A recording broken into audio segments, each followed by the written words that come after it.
मैं जो हूँ थोड़ी पुअर क्लास से हूँ।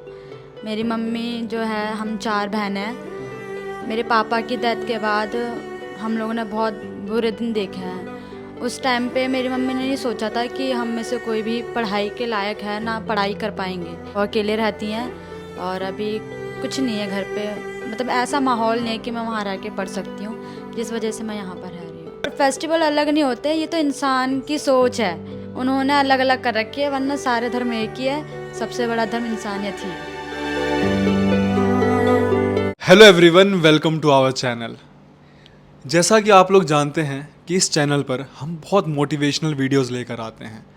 ये सारी कहानियाँ ऐसी होती हैं जो कहीं ना कहीं आपको सोचने पर मजबूर कर देती हैं और आपको बहुत ज़्यादा इंस्पायर भी करती हैं।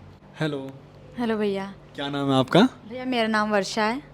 तो वर्षा, आप अपनी जर्नी बताइए कि आप कैसे मायका में आए थे। जब मैं यहाँ आई थी तब मैं 12th क्लास में थी। एक्चुअली मैं जो हूँ थोड़ी पुअर क्लास से हूँ। मेरी मम्मी जो है, हम 4 बहन हैं। मेरे पापा की डेथ के बाद हम लोगों ने बहुत बुरे दिन देखे हैं। उस टाइम पे मेरी मम्मी ने नहीं सोचा था कि हम में से कोई भी पढ़ाई के लायक है, ना पढ़ाई कर पाएंगे। बट जब हम छोटे थे तब हमारी एक सिस्टर थी नन, उन्होंने बोला कि हम तुम्हें एक आश्रम बता देते हैं, आप अपने बच्चों को वहाँ डाल दो, वहाँ पर अच्छी पढ़ाई होगी। तो उसके बाद हम कुछ सालों तक उस हॉस्टल में रहे। वहाँ पर सब कुछ नॉर्मल था, मेरा इतना कुछ अच्छा नहीं था पढ़ाई में। बट जैसे ही मैं 11th-12th में आई, मेरे को स्कूल में बहुत इंकरेजमेंट मिली। मेरी टीचर मुझे बहुत सपोर्ट करती थी पढ़ाई के लिए। उन्होंने मुझे बहुत बार मोटिवेट किया कि तुम कर सकती हो, क्योंकि उनको दिखता था कहीं ना कहीं मेरे अंदर कि हाँ मैं कर सकती हूँ। तो मेरे टीचर ने मुझे बहुत बार समझाया कि बेटा आप बड़े हो, आप नहीं करोगे तो कौन करेगा। तो टीचर की बातों से मेरे अंदर थोड़ा बहुत चेंजेस आया, मैं थोड़ी बहुत रिस्पॉन्सिबल हुई। उसके बाद मैंने पढ़ाई करना शुरू किया।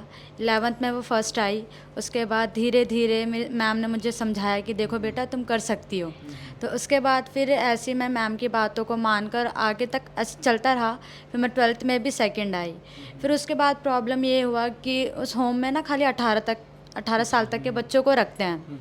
फिर मुझे टेंशन होने लग गई कि अब मैं कहाँ जाऊँ, क्योंकि 12th के बाद ही मेरे को अब पढ़ाई के लिए सपोर्ट चाहिए था, बट उसके लिए करने को कोई था नहीं। तो फिर मेरे टीचर ने बोला कि मैं एक ऐसी जगह जानती हूँ जहाँ पर लड़कियों को 18 के बाद क्या मतलब जब तक वो चाहे तब तक वहाँ रह सकती हैं। तो मैम ने मेरे को यहाँ के बारे में बताया। फिर मैं यहाँ पर आई तो यहाँ पर मेरी भैया से मुलाकात हुई। भैया को मैंने अपनी सारी बात बताई। तो भैया ने बोला कि तू चिंता मत कर, मैं हूँ। तो फिर मैंने बोला कि भैया मुझे नहीं लगता कि मैं कर पाऊँगी। तो भैया ने बोला कि बेटा ऐसे हिम्मत नहीं हारते हैं, जब तूने इतना कर लिया तो तू आगे भी कर ही लेगी।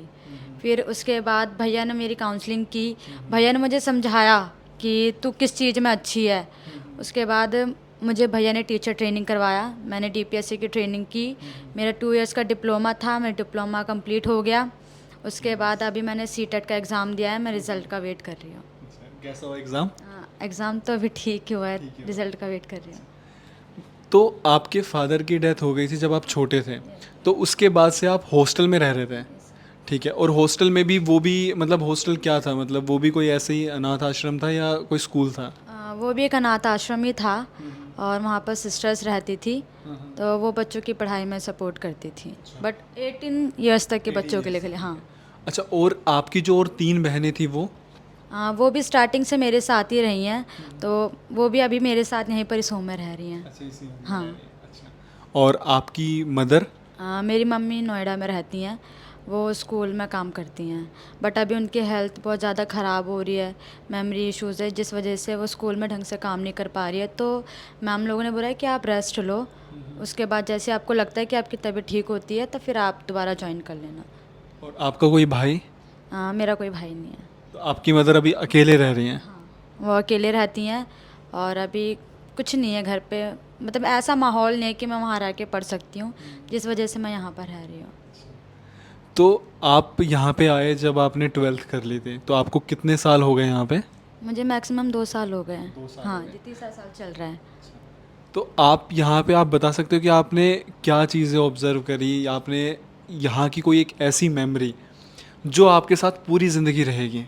जब मैं यहाँ आई थी तो मैं बहुत डरती थी, क्योंकि सारे ना बड़ी बड़ी दीदी लोग हैं, तो मैं सोचती थी कि ना मैं मतलब कुछ नहीं कर पाऊँगी, ऐसे डर डर के ना मेरी ज़िंदगी निकल जाएगी।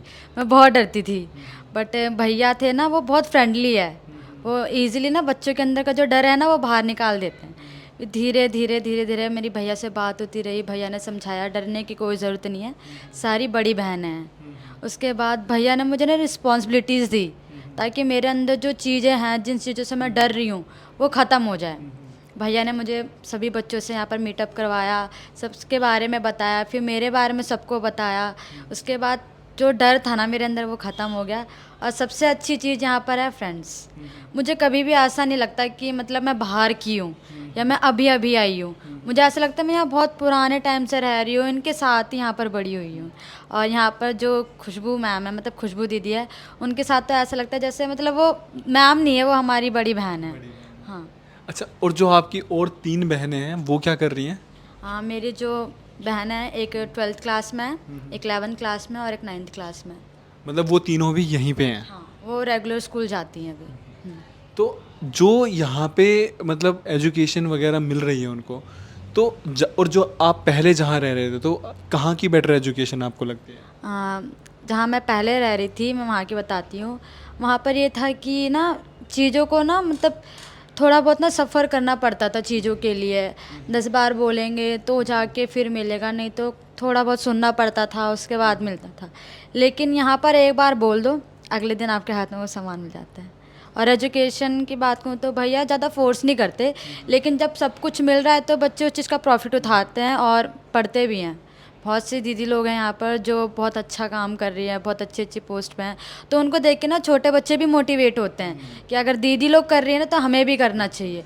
और बड़ी दीदी लोग इतनी अच्छी है ना कि उनकी नज़र 24 घंटे छोटे दीदी लोग बच्चों पे ही रहती हैं कि तुम क्यों नहीं कर रहे हो। यहाँ पर अभी जैसे हमारा जो सितंबर मंथ है, इसमें हम एजुकेशन डे सेलिब्रेट कर रहे हैं। तो देखते हैं कि बच्चे कितने पानी में हैं। ऐसा नहीं है कि हम एनजीओ के चक्कर में बच्चों की पढ़ाई पे फोकस ना करें, बिल्कुल भी नहीं है। यहाँ पर सब चीज़ पे फोकस होता है।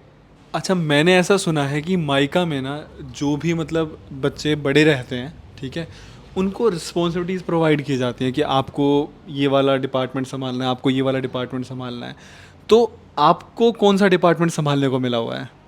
आ, यहाँ पर ये बात तो सच है कि रिस्पॉन्सिबिलिटीज़ मिलती है, क्योंकि अगर हम एक होम के साथ जुड़े हैं तो वो हमारा घर है, होम बाद में है। तो उसको संभालने के लिए 2-4 लोग तो चाहिए होते हैं। तो उसके अकॉर्डिंग अभी मुझे तो स्टोर रूम का दे रखा है, और वैसे एक एक बच्चे को माइका में वॉलंटियर्स का काम दे रखा है, तो मुझे स्टोर रूम संभालने तो आप पूरा स्टोर रूम पूरा मैनेज करते हो? क्या इन्वेंट्री है, क्या सामान कम है, क्या आ रहा है, क्या करना है?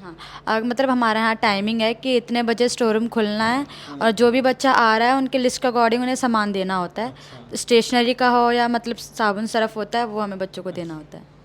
ये जो चीज़ है ना मायका में कि हर एक बच्चे को एक रिस्पॉन्सिबिलिटी असाइन करना, ये बहुत ही एक पॉजिटिव इम्पैक्ट डालता है हर एक बच्चे पे।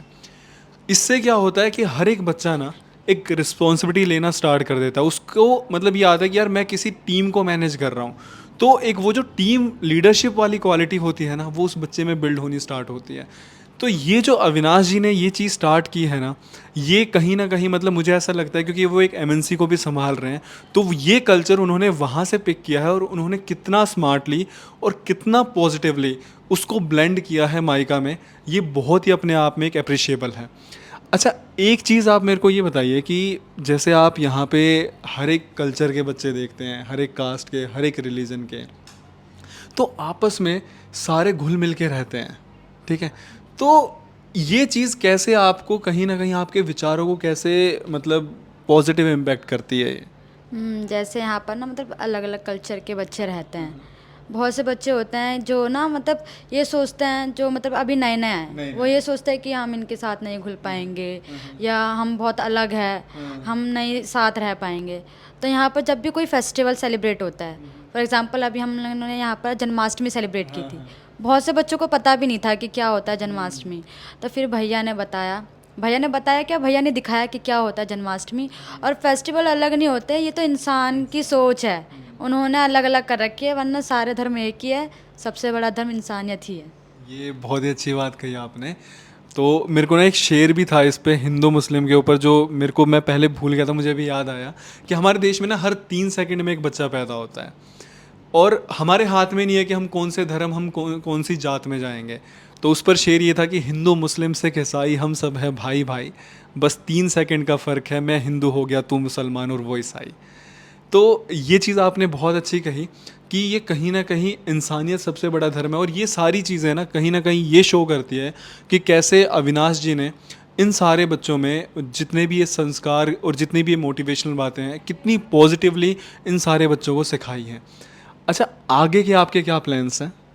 अभी तो मैं वैसे रिजल्ट का वेट कर रही हूँ, उसके बाद भैया ने बोला है कि तू चिंता मत कर, तेरा हो जाएगा, तू बस चिल कर। हाँ। अच्छा, आप ये बताओ कि 150 लोग एक साथ रह रहे हैं यहाँ पे, जो आपका रूम होगा उसमें कितने लोग शेयर करते हैं? उसमें मैं और मेरी बहन ही रहती है, तीनों। हाँ। मतलब 4 लोग। हाँ। तो इतने सारे लोग एक साथ रहते हो, लड़ाई वगैरह भी होती है? नहीं, लड़ाई नहीं होती है, बस कभी कभार तू तो मैं हो जाती है, बट वो थोड़े टाइम के लिए है, उसके बाद सारे एक हो जाते हैं। हाँ, किसी को रहा ही नहीं जाता किसी के बिना यहाँ। और जैसे जो बच्चे नए नए आते हैं तो उनसे आप लोग कैसे घुलते मिलते हो, या फिर नए बच्चे आते हैं, या फिर जैसे जो आंटियां आ रही हैं, जैसे जिन लेडीज़ पे डोमेस्टिक वायलेंस हो रहा है, वो अपने बच्चों को लेके आ रही हैं, तो कहीं ना कहीं वो बहुत बड़ी एज में हैं, तो उनको शर्म भी आती होगी कि हम कैसे इन बच्चों से बात करें। तो कैसे आप लोग आपस में घुलते मिलते हो? यहाँ पर जब कोई छोटा बच्चा या मतलब मायका की कोई लेडी आती है, तो सबसे पहले खुशबू दी उनसे बात करती है, उन्हें अच्छे से समझाती है कि देखो जो हुआ उसे भूलो, ये आपकी एक फैमिली है, उसको फैमिली की तरह ही समझो, ये आपके बच्चे हैं और आप हमसे बड़े हो, आप ये मत समझो कि मैं यहाँ बैठी हूँ चेयर पे तो मैं आपसे बड़ी हूँ, आप उम्र में हमसे बड़े हो, और आप ही समझो कि इस होम को आप लोग चला रहे हो। तो ऐसा कभी फील नहीं होता उन्हें भी कि वो अलग हैं। उनके साथ भी हम वैसे ही मतलब बिहेव करते हैं जैसे वो हमारी मदर हो, हम उनके छोटे बच्चे हो।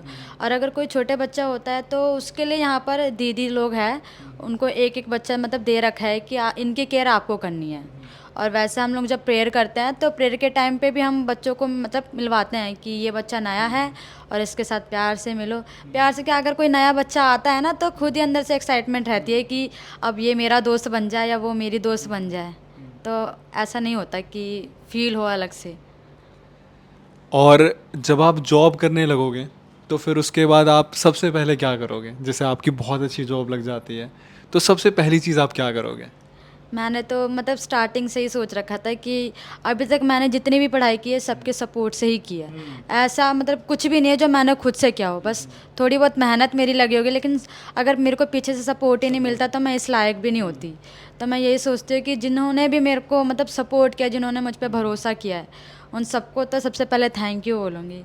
उसके बाद मैंने ये सोच रखा है कि मेरी जो फर्स्ट सैलरी होगी वो मैं डोनेशन में दूँगी। हाँ। और जब आपकी जॉब लग जाएगी तो फिर आप अपनी मदर की भी आप हेल्प करना, ठीक है? क्योंकि उन्होंने किसी मजबूरी की वजह से, ठीक है, वो आपको अपने पास रख नहीं पाए थे, लेकिन आज आप इस काबिल हो गए हो कि आप उनको अब मजबूर नहीं रहने दोगे, ठीक है? ठीक है भैया। Thank you. आई होप कि जो ये कहानी थी कहीं ना कहीं ये आपको इंस्पायर करेगी और आपको मोटिवेट करेगी, रिश्तों की कदर करने पर मजबूर करेगी। जो भी आज आपके पास है उसको आप संभाल के रखोगे, खोने से पहले 10 बार सोचोगे। आप यहाँ पर विज़िट भी कर सकते हो माइका में, एड्रेस यहाँ पे मेंशन है। और जो ये माइका चल रही है ये आप जैसे जो डोनर्स हैं उनकी सहायता से ही चल रही है। जितना ज़्यादा आप योगदान करोगे उतनी ज़्यादा हम मदद कर पाएंगे। तो आप लोगों से मैं बस ये रिक्वेस्ट करता हूँ कि अगर आप लोग जैसे अपने बच्चों के बर्थडे सेलिब्रेट करना चाहते हो तो आप यहाँ पे आ सकते हो। माइका के जो इतने सारे बच्चे हैं उनके साथ आप मिल के सेलिब्रेट कर सकते हो। कभी आप राशन की कोई छोटी सी हेल्प करना चाहो तो नंबर यहाँ पे मेंशन है, आप यहाँ पे हेल्प कर सकते हो। या फिर जैसे माइका को चलाने के लिए और भी बहुत सारे एफर्ट्स लगते हैं। एक छोटी मैं बात बताऊं कि यहाँ पे 150 बच्चे रह रहे हैं, उनके 150 बच्चे यहाँ पे लाइट फैन सारी चीज़ें चल रही हैं, इलेक्ट्रिसिटी का बिल, पानी का बिल, फिर उसकी कंस्ट्रक्शन, बहुत सारी चीज़ें इन्वॉल्व होती हैं। नंबर यहाँ पे मेंशन्ड है, यहाँ पे आप हेल्प कर सकते हो। आप फ़ोन करके पूछ सकते हो क्या माइका के रिक्वायरमेंट्स हैं। हर महीने यहाँ पे रिक्वायरमेंट्स आती रहती हैं। आप किसी न किसी तरीके से एक सैलरी का बस छोटा सा हिस्सा माइका की खुशी के लिए योगदान दे सकते हो। Thank you.